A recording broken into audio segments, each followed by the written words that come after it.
जब बच्चों के दांत आते हैं तो हमें ये सब लक्षण दिखाई देते हैं, जैसे कि बुखार आना, लूज मोशंस होना, मुंह के आसपास रैश होना, इरिटेबिलिटी, रात को नींद नहीं आना, वेट लॉस हो जाना, खाना कम खाना। तो आज इन्हीं सारी समस्याओं के सॉल्यूशंस मैं आपको डिटेल में बताऊंगी। मेरा नाम डॉक्टर ज्योति है। मैं एक बच्चों के दांतों की स्पेशलिस्ट हूँ और मैं ऑरिस डेंटल क्लिनिक पे कंसल्टेंट हूँ। एक बच्चों का डेंटिस्ट और बड़ों के डेंटिस्ट में क्या फ़र्क होता है? एक बच्चों का जो डेंटिस्ट होता है वो डेंटिस्ट्री पढ़ने के बाद एडिशनली और 3 साल पढ़ाई करते हैं, जिसमें बच्चों की डेवलपमेंट, बच्चों की वेरियस बीमारियों और बच्चों की साइकोलॉजी के बारे में पढ़ाई की जाती है, जिसका एक तरीके से एप्लीकेशन हम जब बच्चों का ट्रीटमेंट करते हैं तो उसमें यूज़ करते हैं। आज मैं आपको ये बताने वाली हूँ, जब बच्चों के दांत आते हैं तो उन्हें क्या क्या समस्याएं होती हैं और उनका क्या क्या उपचार किया जा सकता है। सबसे बड़ी समस्या जब बच्चे के दांत बाहर आते हैं तो होता है उसका खाना कम हो जाना। इसमें हम क्या एडवाइस करते हैं, जनरली आपके बच्चे के जब दांत बाहर आते हैं तो उसके मसूड़ों में थोड़ी सी सूजन होती है, रेडनेस होती है, जिस वजह से जब भी आपका बच्चा कुछ खाए उसे तकलीफ होती है। इस वजह से जब आपके बच्चे के दांत बाहर आएँ तब आप ध्यान दीजिए कि आप कुछ भी उसे कड़क या मसाले वाली चीज़ें ना दें, आप उसे सिंपल प्लेन सॉफ्ट खाना दें। दूसरी तकलीफ़ होती है बच्चे को बहुत सारा ड्रूलिंग होना। ड्रूलिंग का मतलब होता है कि बच्चे के मुंह से बहुत थूक बह रही है। ये क्यों होता है? जब आपका बच्चा दर्द में होता है वो सारी थूक जो आपके मुंह में होती है उसे निगल नहीं पाता है, तो एक तरीके से ये सारी आपके मुंह में जमा हो जाती है और जब बहुत ज़्यादा कलेक्ट हो जाती है आपका बच्चा उसे स्वॉलो नहीं कर पाता है, ये मुंह से बहने लग जाती है। अब इसी वजह से बहुत कॉमनली बच्चों को मुंह के आसपास टीदिंग के समय रैशेज होते हैं। ये क्यों होती है? क्योंकि कंटिन्यूसली आपका जो मुंह है वो थूक से गीला रहता है, क्योंकि बच्चा वो थूक स्वॉलो नहीं कर रहा है, जिस वजह से प्रोलॉन्ग्ड सलाइवा का कंटेमिनेशन होने की वजह से आपको रैशेज आते हैं। और एक चीज़ जो बहुत कॉमनली बच्चों में दिखती है वो होती है फीवर। जब आपके बच्चे के दांत आते हैं तो बहुत पीडियाट्रिशियंस आपको बोलते हैं कि बच्चे के दांत आ रहे हैं इसलिए आपको बुखार हो रहा है। हमारा ये मानना है कि जब दांत बाहर आ रहे हैं तो फीवर एक बहुत हल्के डिग्री पे हो तो वो नॉर्मल है, वो दांतों के आने से रिलेटेड है। बट अगर आपका फीवर 100 से ऊपर जा रहा है, मतलब आप उसका कनेक्शन कर सकते हैं कि वो टीदिंग से नहीं है, वो किसी और वजह से ही है, और प्लीज़ इसे होने पे आप अपने पीडियाट्रिशियन से जाके मिलें। दूसरी एक और चीज़ होती है जो बच्चों में बहुत कॉमनली दिखाई देती है, वो होते हैं लूज मोशंस। ये इस वजह से होते हैं क्योंकि जब आपके बच्चे के मसूड़े में सूजन होती है, इरिटेशन होती है, तो आपका बच्चा, अगर आप देखेंगे, जो चीज़ हाथ में आए वो मुंह में डाल के उसे चबाने की कोशिश करता है। तो अगर आप देखते हैं कि जो भी चीज़ बच्चे के हाथ में पेन आए या कंघी मिले या टॉय मिले, वो हर चीज़ अपने मुंह में डालता है, जिस वजह से बच्चे को एक क्रॉस इन्फेक्शन हो जाता है, और इसी क्रॉस इन्फेक्शन की वजह से बच्चे को डायरिया होता है, ना कि दांत बाहर आने की वजह से डायरिया। तो अगर डायरिया बहुत ज़्यादा सिवियर एपिसोड्स में हो रहा है, मतलब उसकी फ्रीक्वेंसी बहुत ज़्यादा है, तो प्लीज़ इसी को देखते हुए आप अपने पीडियाट्रिशियन को मिलिए, क्योंकि ये टीदिंग से नहीं जबकि कोई और इन्फेक्शन की वजह से उसे डायरिया हो रहा है। टीदिंग क्या होता है? टीदिंग बेसिकली प्रोसेस होता है जब आपके बच्चे के दांत बाहर आना शुरू होते हैं।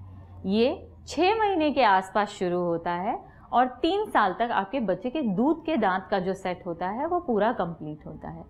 उसके बाद आपके परमानेंट दांत 6 साल की उम्र से आना शुरू होते हैं। तो एक तरीके से आपको 2 टाइम टीदिंग फेस होता है, from 6 months to 3 years of एज, और दूसरा 6 years to 13 years of as.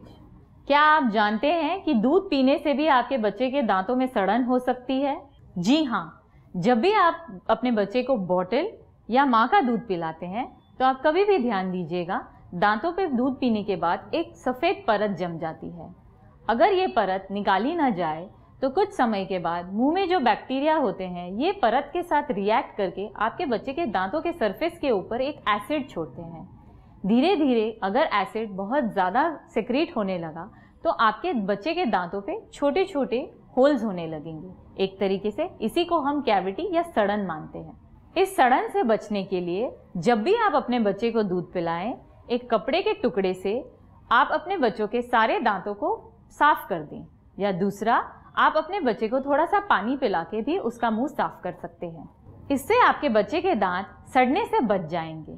तो मैं अब आपको ये बताती हूँ कि आप अपने बच्चे के मसूड़े और दांतों को कैसे स्वस्थ रखें। जब आपके बच्चे को दांत नहीं होते हैं तो आप उसके मसूड़ों पे हल्की मसाज एक कपड़ा लेकर भी कर सकते हैं, या सिर्फ अपनी उंगली लेकर आप उस पर रोज रब कीजिए। जैसे ही आपके बच्चे के दांत बाहर आना शुरू हुए, आपको ब्रशिंग करना शुरू करना है।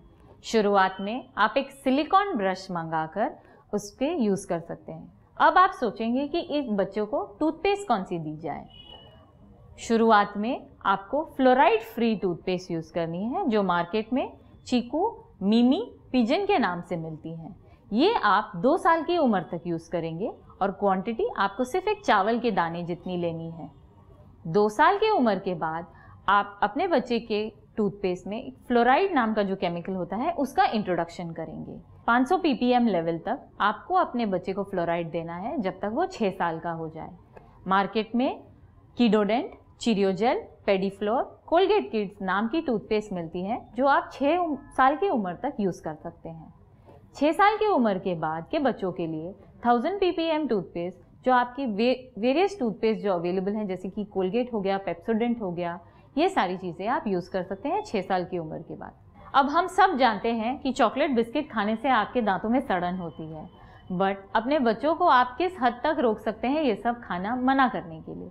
इसीलिए अब मैं आपको ये बताती हूँ कि बेस्ट टाइम चॉकलेट बिस्किट खाने का कब होता है। आप जब भी कुछ खाते हैं तो आपके मुंह में एसिड बनता है और ये एसिड आपके दांतों में छेद बनाते हैं। तो अगर आप खाना खा रहे हैं तो आपके मुंह में एसिड बन रहा है, और अगर आप चॉकलेट खा रहे हैं तो क्वांटिटी ज़्यादा बन रही है एसिड की। तो अगर आपको चॉकलेट खाना है या बिस्किट खाना है तो आप एक काम करेंगे, जब आप खाना खा रहे हैं उसी के साथ आप चॉकलेट खा लीजिए। तो एक तरीके से वो एसिड दोनों कंबाइन होकर आपका लेवल एक ही बार बढ़ता है। समझिए, अगर आपने 2 बजे खाना खाया है तो आपके मुंह में एसिड बढ़ेगा, ठीक है। लेकिन आपने अगर 3:30 बजे फिर चॉकलेट खा ली तो जो एसिड ऊपर बढ़ा था वो नीचे आने के बदले और ऊपर चला जाता है। और अगर आपने चॉकलेट और खाना 2 बजे साथ में खा लिया तो आपका एसिड एक ही टाइम पे ऊपर बढ़ता है। इससे आपके माउथ में बार बार एसिड की एक्सपोजर्स नहीं होती है, जबकि एक ही बार में आप सारा एसिड एक्सपोजर देते हैं अपने दांतों को। अब ये एसिड को न्यूट्रलाइज, जब मतलब कि इसे आपको कम करना है इसका असर, तो आप क्या करेंगे। जैसे ही आपका कुछ भी मीठा खा के हो जाए, आप पानी लेकर कुल्ला कर लीजिए या बहुत सारा पानी पी लीजिए। इससे आपके मुंह में जो एसिड होता है वो डाइल्यूट हो जाता है और वो दांतों में छेद करने की क्षमता कम हो जाती है। दूसरी चीज़ आप ये कर सकते हैं कि आपके बच्चे को जो भी चॉकलेट आप दें वो बहुत स्टिकी ना हो। जैसे कि कैरमल बेस्ड जो चॉकलेट्स होती हैं वो अगर आप देखें तो आपके दांतों के ऊपर जम जाती हैं। ये चॉकलेट्स आपके दांतों को ज़्यादा खराब करती है एज़ कम्पेयर टू चॉकलेट्स जो डिज़ोल्व हो जाती है, जो घुल जाती है। तो जब भी आप अपने बच्चे के लिए चॉकलेट चूज़ करें तो ट्राई कीजिए कि आप कोई ऐसी चॉकलेट लें जो घुले, ना कि जो चिपके। ज़्यादातर माँ बाप जो हमारे पास आते हैं वो ये विचार रखते हैं कि दूध के दांत वैसे भी गिरने वाले हैं तो इनका इलाज क्यों कराया जाए। आपको ये बात जाननी है कि आपके दूध के दांत आपके मुंह में 13 साल की उम्र तक रहते हैं और परमानेंट दांत जो रहते हैं वो 6 साल की उम्र में आना शुरू हो जाते हैं। तो 6 साल से 13 साल की उम्र तक आपके बच्चे के मुंह में दूध के दांत और परमानेंट दांत दोनों होते हैं। अब आप तो ये बहुत अच्छे से जानते हैं, अगर आपने एक सड़ा हुआ फल एक अच्छे फल के साथ रखा तो आपका अच्छा फल भी सड़ जाता है। तो यही चीज़ आपके दांतों के साथ भी होती है। अगर एक सड़ा हुआ दांत और एक अच्छा दांत आसपास रहे तो सड़न एक दांत से दूसरी दांत बहुत अच्छे तरीके से फैल जाती है। इसीलिए अगर आपको आपके पक्के दांतों का ध्यान रखना है तो आपको अपने दूध के दांत का ज़्यादा ध्यान रखना पड़ेगा। अब मैं आपको कुछ आसान तरीके बताती हूँ ताकि आप अपने बच्चों के दांत स्वस्थ रख पाएँ। सबसे पहले छोटे शिशु के लिए जब भी आप अपने बच्चे को फीड करें उसके दांतों को एक कपड़ा लेके साफ कर दीजिए या उसे थोड़ा सा पानी पिलाएं। जैसे ही बच्चा आपका कुछ और खाने लगे आप कोशिश कीजिए कि आप उसे बहुत स्टिकी चीज़ें ना दें। जितना ही स्टिकी खाना आपका बच्चा खाता है वो दांतों पे चिपक के आपके दांतों को सड़न देता है। जितना रफ खाना आप खाएंगे आपके जॉज को उतना ही यूज़ किया जाता है और नेचुरली आपके दांत साफ हो जाते हैं। तो एक तरीके से आपके लिए जो हानिकारक है वो है ब्रेड, बिस्किट, चॉकलेट, और जो आपको मदद करता है वो है आपके ड्राई फ्रूट्स या सैलेड जैसी चीज़ें, जिसे खाने के लिए आपको बहुत एफर्ट देना पड़ता है, जिससे नेचुरली आपके दांत साफ हो जाते हैं। तो आपके बच्चे को आपको कब डेंटिस्ट के पास लेकर जाना चाहिए। हम अक्सर ये देखते हैं पेरेंट्स अपने बच्चों को जब बच्चे के दांत में दर्द होता है तभी हमारे पास लेकर आते हैं। ये बहुत गलत प्रैक्टिस है, क्योंकि जब आपको दर्द शुरू हो गया मतलब आपके दांतों की सड़न बहुत एक्सटेंसिव हो गई, बहुत ज़्यादा हो गई है। ये सब अवॉइड करने के लिए आपको अपने बच्चे का पहला डेंटल विजिट, जब बच्चे का पहला दांत बाहर आए या कम से कम जब बच्चा आपका 1 साल का हो जाए, तो आपको अपना फर्स्ट विजिट करना चाहिए। इस फर्स्ट विजिट में हम आपको समझाते हैं कि आपको अपने दांतों का कैसे ध्यान रखना है, आपको कौन सा टूथपेस्ट यूज़ करना है, आपको क्या खाना है और क्या नहीं खाना है। तो अब आपको पता ही चल चुका है कि आप अपने बच्चों के दांतों का ध्यान कैसे रख सकते हैं। इसके अलावा आप हर 6 महीने में अपने बच्चे को एक डेंटिस्ट के पास लेकर जाके चेकअप करवाएं, और प्रिवेंशन के लिए काफ़ी जो थेरेपीज़ होती हैं वो अगर आप करवाना चाहते हैं तो अपने डेंटिस्ट से ज़रूर सलाह लें।